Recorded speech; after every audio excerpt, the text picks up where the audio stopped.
Magandang araw.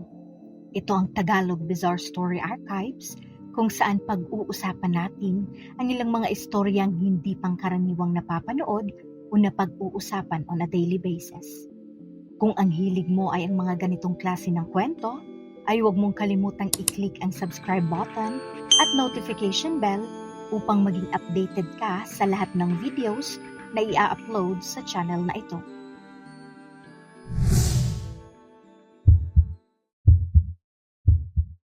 Ang trahedya sa bahay sa Zapote Street. Ang mga Pilipino ay kilala sa buong mundo sa kanilang pagiging magiliw o hospitality. Pagiging masayahin at higit sa lahat ay ang pagiging malapit ng mga pamilya. Ang mga pag-uugaling ito ay maituturing na nag-ugat sa pananampalataya ng mga Pilipino bilang ang bansa ay itinuturing na kaisa-isang katolikong bansa sa buong Asya. Dahil dito, talagang mapapansin ang pagkakabuklod-buklod ng mga pamilya. Ang mga lolo at lola ay makikitang inaalagaan sa bahay kahit tumanda.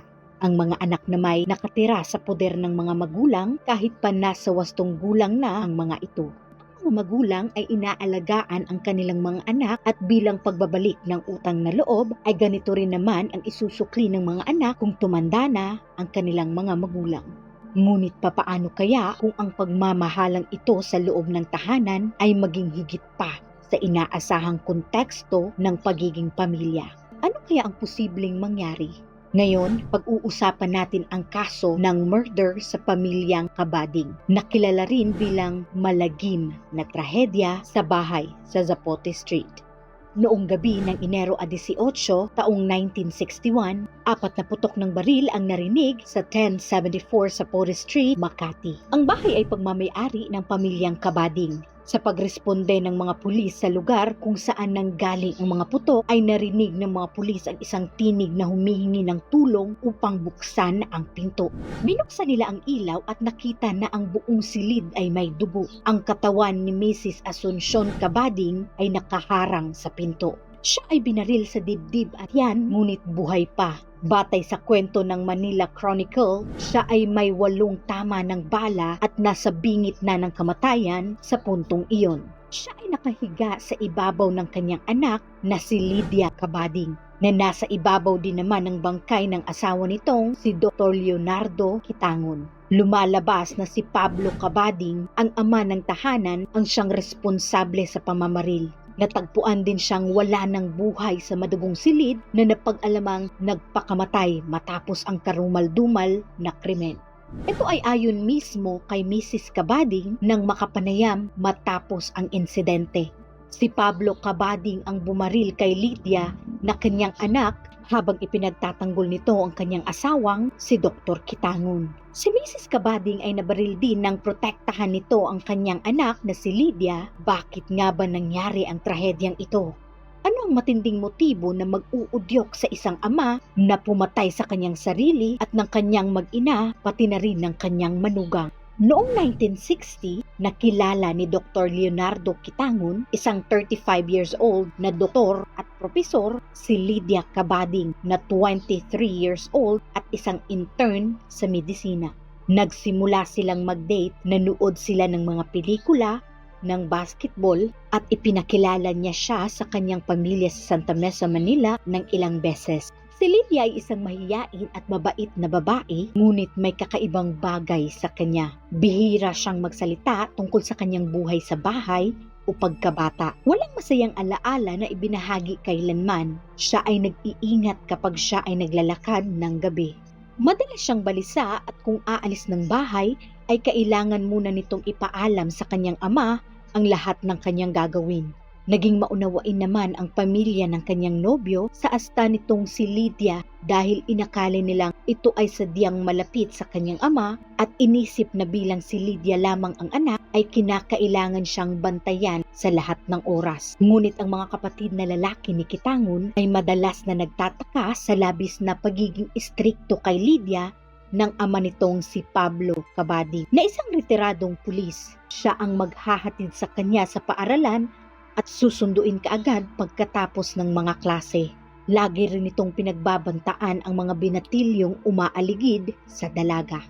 Dahil si Lydia ay malapit ng mag-board exam, gusto ni Leonardo bilang propesor na tulungan siyang mag-aral. Madalas siyang bumibisita sa kanilang bahay at naging maayos naman ang pagtanggap ng mga ito sa kanya sa simula. Ang ina ni Lydia, si Asuncion Cabading, 45 years old, ay larawan ng isang sunod-sunurang asawa. Siya'y nagsasalita lamang kapag pinapayagan ng kanyang asawa. Para sa kanya, tila ang salita ng kanyang asawa ang batas. Nang pumasa si Lydia sa board exam, humingi ang magkasintahan ng pahintulot kay Pablo na magpakasal.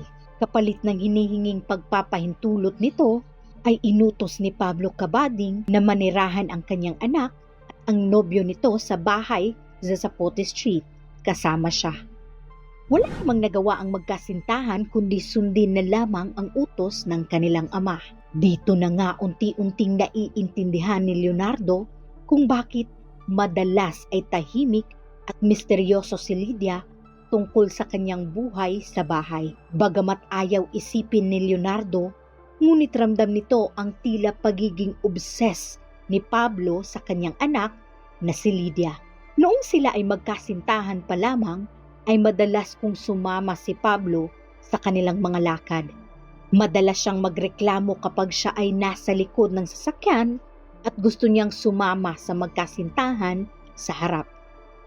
Bawal sa magkasintahan ang mag-usap sa kanilang kwarto kapag umuuwi si Leonardo galing sa trabaho. Inaasahan na manatili sila sa living room kung saan maaaring bantayan sila ni Pablo. Kahit sa kanilang honeymoon ay ipinag-utos ni Pablo na si Lydia ay dapat matulog sa kwarto ng kanyang ina sa halip na sa kanyang asawa dahil may sakit daw ito. Maraming iba pang dahilan ang ginamit ni Pablo upang hindi magkasama sa kwarto si Lydia at si Leonardo tuwing gabi. Dahil rin dito ay unti-unting umusbong ang galit kay Leonardo. Lalo pang tumindi ang kakaibang ugali at karahasan ni Pablo. Naging determinado si Leonardo na alisin ang kanyang asawa mula sa hindi magandang sitwasyon nila sa kanilang bahay habang lumilipas ang mga araw. Nalaman naman ni Pablo ang balak na ito ng kanyang manugang at nagbanta ito kay Lydia na kung magpupumilit itong sumama sa asawa sa pag-alis ay papatayin mismo nito ang lalaki sa kanyang harap. Sa pagbabantang ito, pinilit ni Leonardo ang kanyang mga kapatid na bumili ng kanyang sariling baril. Ngunit pinili ni Leonardo na magdala na lamang ng kanyang rosaryo. Patuloy si Pablo sa kanyang hindi maayos na pakikitungo sa manugang. Sa oath-taking ni Lydia bilang isang doktor, ay ipinagbawal niya si Leonardo na dumalo sa seremonya at dahilan niya ay siya raw ang nagbayad sa lahat para sa edukasyon ni Lydia sa kanyang kurso habang ang kanyang asawa ay walang naiambag. Kaya't hindi dapat ito maging bahagi ng selebrasyon sa pagkadoktor ni Lydia. Habang lumipas ang mga buwan ay lumalala ang sitwasyon kung kaya't nagpasya si Leonardo na lumipat ng tahanan. Hindi niya magawang isama si Lydia dahil sa sobrang takot nitong umalis. Hindi niya makontak ang asawa sa loob ng 1 linggo dahil hindi pinapayagang lumabas at makipagkita si Lydia sa asawa. Pinapayagan lamang si Lydia na lumabas ng bahay kung may kasamang mga kamag-anak. Nabago lamang ito nang siya ay magtrabaho sa isang ospital. Agad na nagpunta si Leonardo upang bisitahin si Lydia, ngunit si Pablo ang kanyang nakaharap. Nalaman na lamang ni Leonardo kinabukasan na nagbitiw na sa kanyang trabaho si Lydia. Kinalaunan, nalaman niyang buntis si Lydia at sinubukang sagutin ang lahat ng gastusin para sa prenatal. Ngunit ibinalik sa kanya ang kanyang pinaabot na pera. Isang araw ay nakatanggap si Leonardo ng tawag mula sa kanyang asawa at humihingi ng tulong na kunin na siya nito. Kaagad naman itong tinungo at dinala sa kanyang pamilya sa Cavite. Sa kanyang paglalakbay, binalaan niya ang kanyang mga kapatid sa Santa Mesa na pangalagaan ang kanyang ina.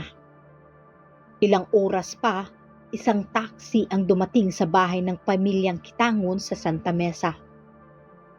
Lumabas ang mga magulang ni Lydia mula sa sasakyan at sumigaw sa gate na ibalik ang kanilang anak. Sinubukan ng mga kapatid na lalaki ni Leonardo, sina Jean at Nonilo, na kalmahin ang nooy galit na si Pablo.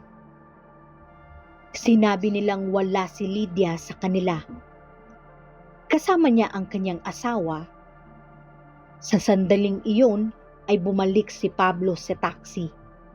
Kinuha ang kanyang submachine gun mula sa isang kahon at itinutok ito kay Jean. Binalaan niya na papatayin niya ang lahat kung hindi agad ibabalik ang kanyang anak.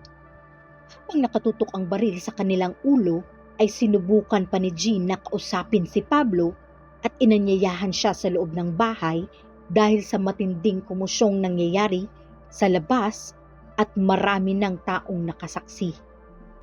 Dahil sa kanyang pag-aalala sa kanyang imahe sa publiko, ay ibinaba ni Pablo ang kanyang baril. Binigyan niya ang pamilya hanggang hating gabi na ibalik ang kanilang anak.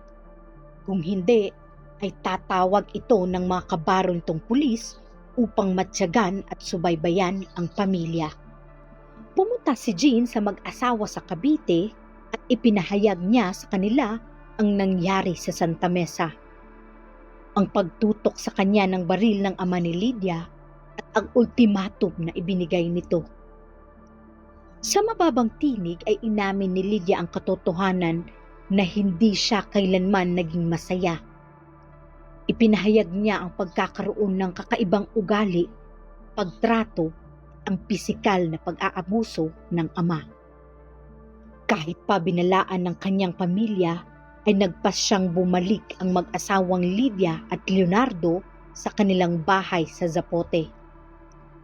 Sa labis na pag-aalala ay iminungkahi ng ama ni Leonardo na kasama sila ang kanyang mga kapatid na magtungo sa Zapote upang pakiusapan at subukang kumbinsihin si Pablo. At ito nga ang nangyari. Nasorpresa ang mga Kitangon sapagkat ang inaasahang puno ng galit na si Pablo ay sinalubong ang mag-anak ng maayos at may nakangiting pagbati. Sinabi pa niya na hindi siya tutol na lumipat ng bahay si Lydia. Labis namang natuwa ang mga Kitangon sa magandang balitang ito. Tila naging maganda ang takbo ng mga pangyayari hanggang kinabukasan. Tumawag si Pablo mula sa kanyang bahay sa Santa Mesa at sinabing nagkasakit daw ang ina ni Lydia at hinihiling na pumunta ang kanyang anak. Sinamahan ni Jean at Nonilo si Lydia upang tulungan siyang ilipat ang kanyang mga gamit mula sa bahay sa Zapote papunta sa bagong apartment ng mag-asawa. Ngunit nang sila'y dumating, naging malinaw sa kanila na hindi totoong may sakit ang ina ni Lydia at nagpapanggap lamang ito habang nakahiga sa sofa. Natawa pa nga si Jean dahil sa awkward na sitwasyon. Dahil sa natuklasan ay nag-alsabalutan si Lydia ng kanyang mga gamit. Tumakbo naman ang kanyang ina patungo kay Lydia.